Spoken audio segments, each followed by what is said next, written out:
Welcome to the SkullKing Football Podcast, presented by Fox DFS Firelines. Now, here are your hosts, Justin and Ryan Skullrood. Hello and welcome to another episode of the SkullKing Fantasy Football Podcast. My name is Ryan Skullrood, and on tonight's show, we are going to be looking at a little bit of the news and notes for the day.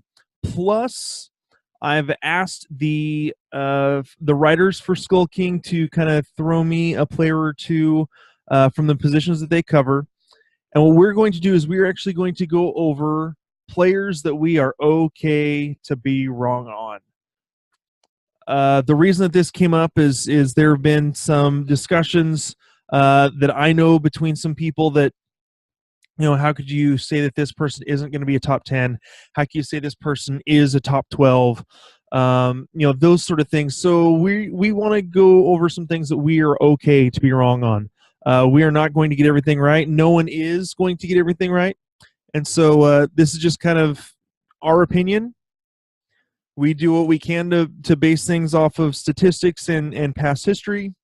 But we're going to use a little bit of that and kind of give some thoughts on why we're okay to be wrong on people. So with that being said, why don't we go ahead and hop into the news and notes.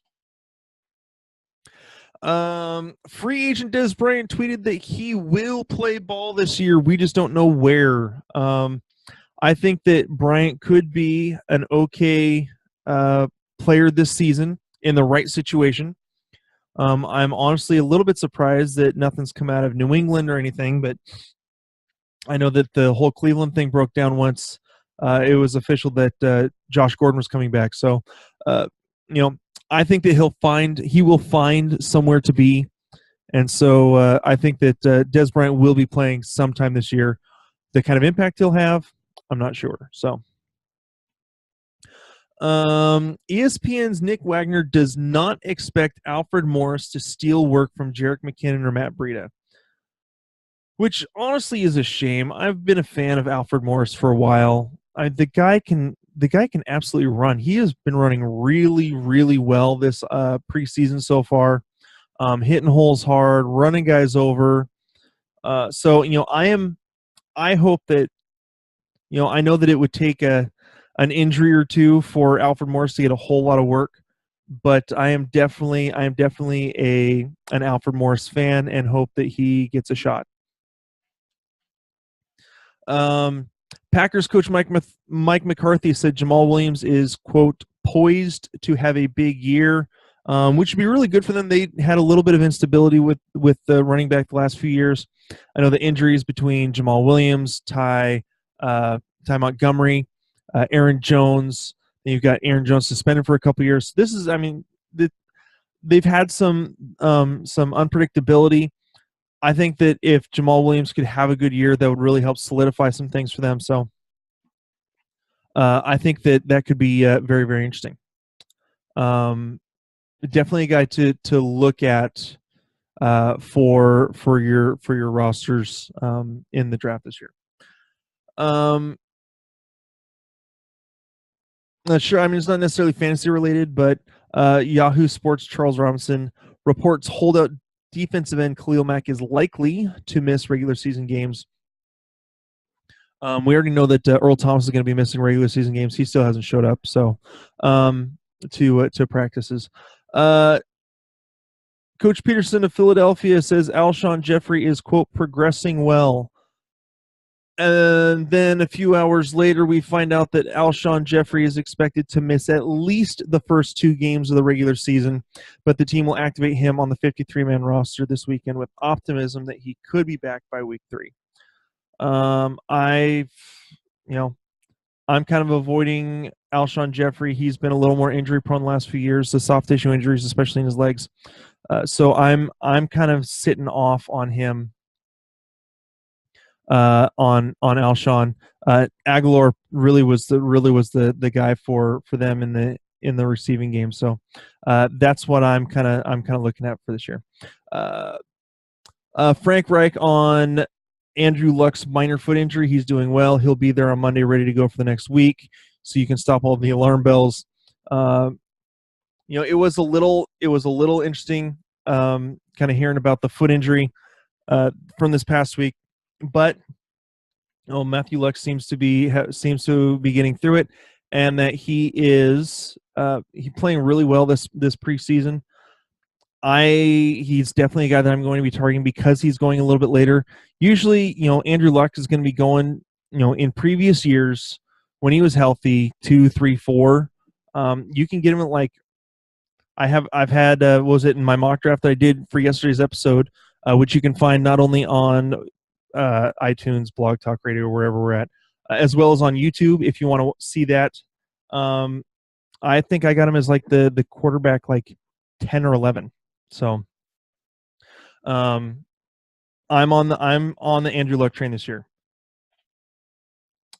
Patriots running back coach Ivan Fears was impressed with Sonny Michael after his return to practice on Monday.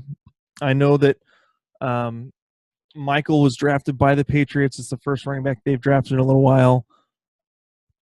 I think that they want to have a big role for him. We'll just kind of see how that goes.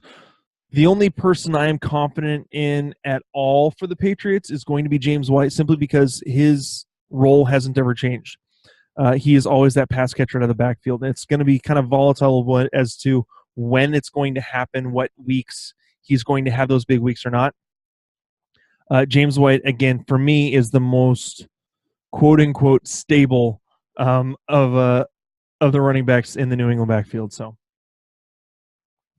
speaking Tuesday, Colts coach Frank Reich said that Marlon Mack with his hamstring has made good progress. I still am not. This is kind of a backfield I'm avoiding. I'm not big on Marlon Mack. He didn't really show a lot last year. On top of that, you've got Nyheim Hines, who can't hold on to the ball. I want to say he's 3 or 4 fumbles this preseason. So that's not exactly something that you get over right away. So yeah, I'm kind of avoiding that backfield. Sticking to Luck, Jack Doyle, T.Y. Hilton, sticking in that area. So, speaking on Tuesday, Doug Baldwin said his injured knee will never be 100% this season. That's not exactly encouraging. However, I'm still not too worried about Doug Baldwin. The guy's an absolute maniac and playmaker. Gets the job done. Shows up every week. It's going to take a lot to keep him out of a game, and so I think I definitely think that he will be okay for this season. I'm still targeting him in my drafts. So and yeah, call me a homer or whatever. I don't care. Moving on, Steelers offensive coordinator Randy Fitchner does not expect Le'Veon Bell to have a limited workload in week 1. If I remember right, I don't think he's actually been much at practice or anything so far this year, but they're just gonna go ahead and go with it anyways. And so yeah, I still like Le'Veon Bell to be the top guy for fantasy this year. He does come with injury risk. He's had ACL. He's had multiple injuries to watch for. So for those of you that kind of do the 0 RB thing or kind of hold off on running backs, picking up James Conner is kind of one of your last picks. If someone hasn't, if the Le'Veon Bell owner hasn't taken him as their handcuff, that's not a bad idea. So, and then, but otherwise, Le'Veon Bell, as long as he stays healthy, he's going to get just a crap ton of touches this year. Well, this one was kind of an update. Wait, nope. There we go. Okay, finally. Adam Thielen left Tuesday's practice with a left leg injury. This came back a little bit later, and they actually said that his leg is fine. He's doing all right. So, George Kittle returned to practice on Tuesday. George Kittle's kind of a tight end that a lot of people are looking to have a decent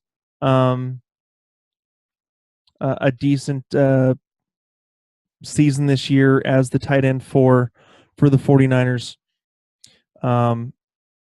My main targets for the 49ers in terms of their offense are going to be Goodwin and Pierre Garçon. So Le'Veon Bell actually denied a report that he'll be joining the Steelers on Labor Day, so we'll see if he actually joins. At the same time, they're probably going to give him a full load once he gets back. So we'll see how that works. And I think this is the last thing I've got here is Bears coach Matt. Oh, nope, never mind. That's a defense thing. We don't care. Not on our side. So, all right. So here we go. We wanted to get into before we get into our guys we're willing to be wrong on, we wanted to give a quick shout out. First shout out is actually to one of our listeners on Instagram. The one that Justin kind of runs our Instagram has been talking with him. Kenny C _1978.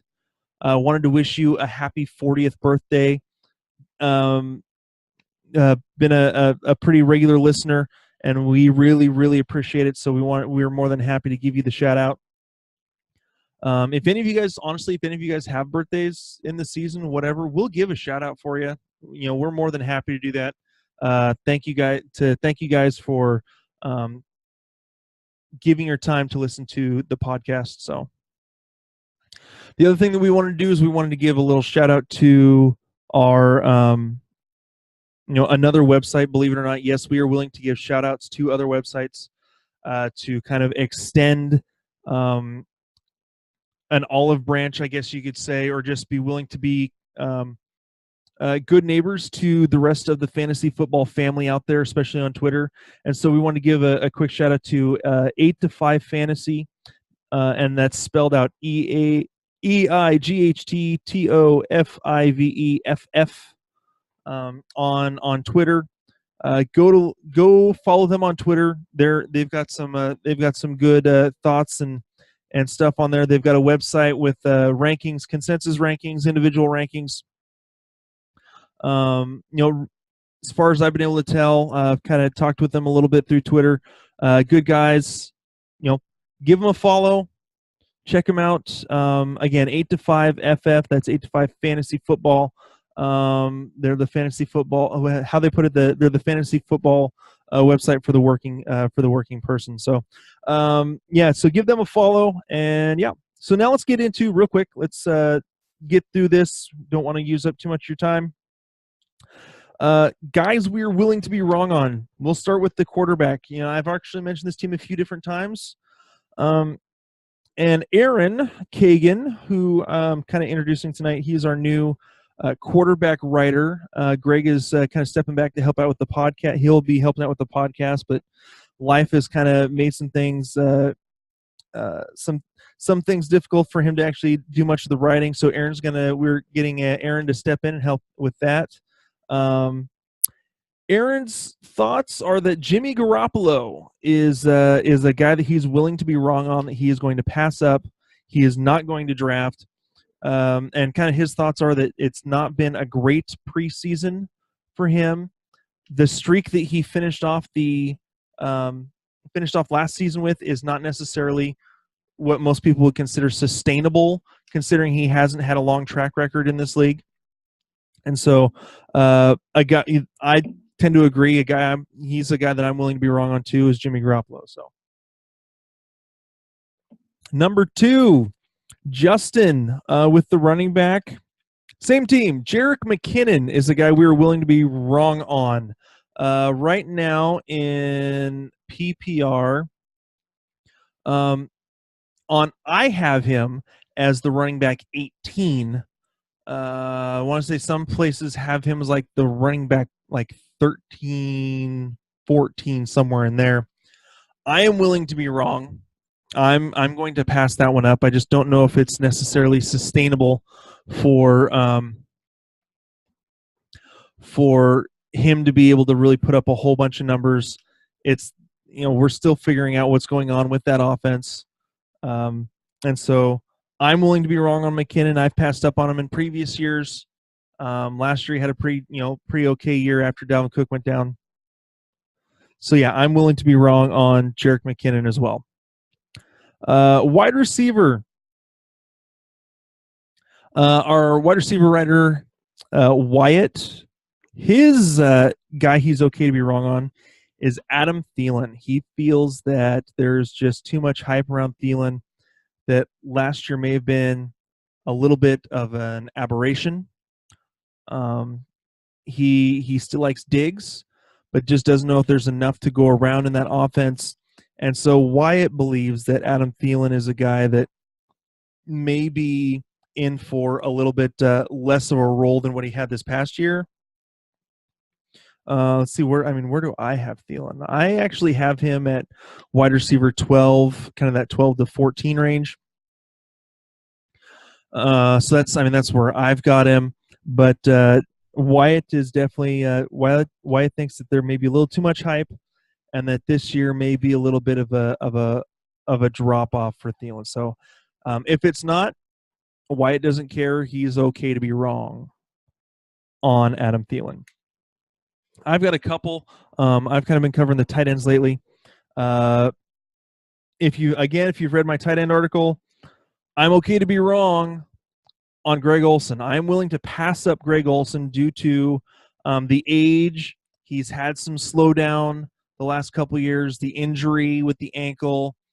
He's had a couple games where he's been pretty well, but if you look at overall his last 16 games played, over the last 16 games, which is over the past 2 seasons, he has dropped off to what was like 500 yards, 600 yards, and 2 or 3 touchdowns or something like that. 2 touchdowns. Not exactly encouraging. Part of with the Panthers offense also is that they're using Christian McCaffrey a whole lot in the passing game, which is in my opinion going to take a few of those receptions off of Olsen. So I'm okay to be wrong with Olsen. I've had him for a couple years. I like I've liked having him on my teams. This year, I'm backing off of Greg Olsen. I'm okay to be wrong. If he has a great year, awesome. I'm okay to be wrong on him. The other one I'm okay to be wrong on, Jordan Reed. This guy has come up in a couple of discussions. I have him as my tight end 11. And Jordan Reed he's on pace right now to play in the opener. He's been dealing with a toe issue. Coming back from, he had surgery to repair both of his big toes, has yet to play in the preseason.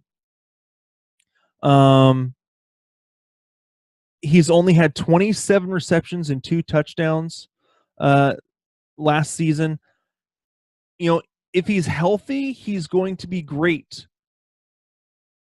But that's always the caveat. If he's healthy, Jordan Reed has had so many injuries, whether it's his shoulder, I believe he's also dealt with concussions. I believe that Vernon Davis has been more productive than Jordan Reed over the last couple of years. So I'm okay to be wrong on Jordan Reed. He is a top 5 talent when he's healthy. That's the problem, is he hasn't been healthy enough. And I'm willing to avoid someone who is injury prone quite often. So yeah, those are my thoughts on Jordan Reed. And so yeah, the 2 tight ends that I'm dealing with right now that I'm okay to be wrong on are Olsen and Reed. There's a few more guys. Those were kind of the main ones. A few more guys that, for me, just personally, I wanted to go through a little bit.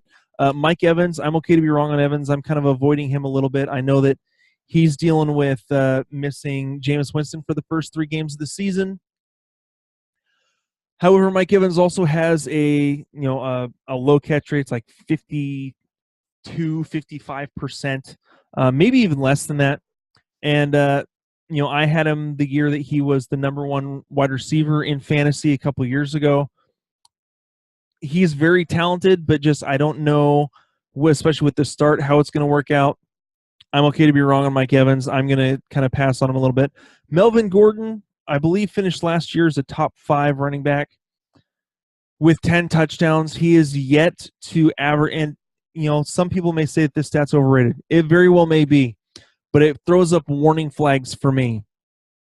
Melvin Gordon has yet to finish a season with 4 yards per carry. Hasn't happened yet.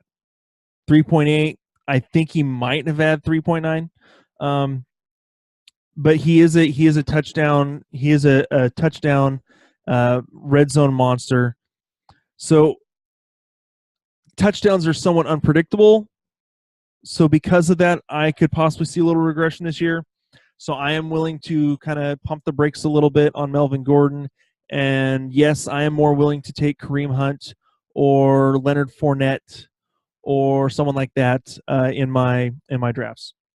Josh Gordon, I'm okay to be wrong on Josh Gordon. I'm willing to wait and let someone else take that. If he falls far enough, I'll take him. Don't get me wrong. It's not that I don't like Josh Gordon, but he's going in like the 4th and 5th rounds right now. That's not where I am willing to take a guy who is not hardly played in the last 4 or 5 years, and is coming into an offense where he is not going to be the number one target. That's going to be Jarvis Landry, and we're dealing with a quarterback in Tyrod Taylor who is not a volume quarterback. So they're going to be doing a lot in the running game. So for that reason, I'm okay to be wrong on Josh Gordon and let someone else take him. I got a pair of Philadelphia Eagles to finish it off. Number one, Alshon Jeffrey. I'm avoiding that mess again. Justin kind of talked about it in a discussion that I had with him earlier, that Nelson Aguilar kind of took over the reins in that offense as the receiving option other than Ertz. And so I'm kind of okay to just kind of leave Alshon alone and find some other options where he's going in drafts and go that direction instead. I'm okay, again, to be wrong with Alshon Jeffrey. He's dealing with injuries. He's kind of dealt with injuries the last few years. I'm willing to be wrong there. And the other one I kind of discussed last night, kind of almost ad nauseum, Jay Ajayi. I'm willing to be wrong. He could take over that backfield and just absolutely, be the LeGarrette Blount-esque person for Philadelphia this year. But, you've got Corey Clement. You've still got Darren Sproles, the ageless wonder. Smallwood's still there. So you have a lot there to be used. And so I can see Peterson, just kind of spreading the ball around and not really giving it to one guy. And so I think there's going to be some inconsistency there. I don't see J.J. taking over. He might, but again, I'm willing to be wrong. Get the theme tonight? Alrighty. Again, that's all we got. We want to thank you for taking the time to listen to the SkullKing Fantasy Football Podcast. Again, my name is Ryan Skullrud. One last time, again, the shout out to 8to5 Fantasy Football, 8to5FF on Twitter. Make sure to give them a follow. And then once more, happy birthday, Kenny C _1978 on Instagram. Thank you for being a loyal follower. We love you, and we hope you have a wonderful birthday. Again, this has been the SkullKing Fantasy Football Podcast. Have a wonderful night. We'll talk to you guys later. Hey, SkullKing Nation. Thank you for listening to the SkullKing Football Podcast. Did you like this episode? If so, be sure to go to iTunes, Stitcher, Google Play, and YouTube to subscribe. Also, please leave us a rating and reviews to let us know how we can better help you rule your leagues.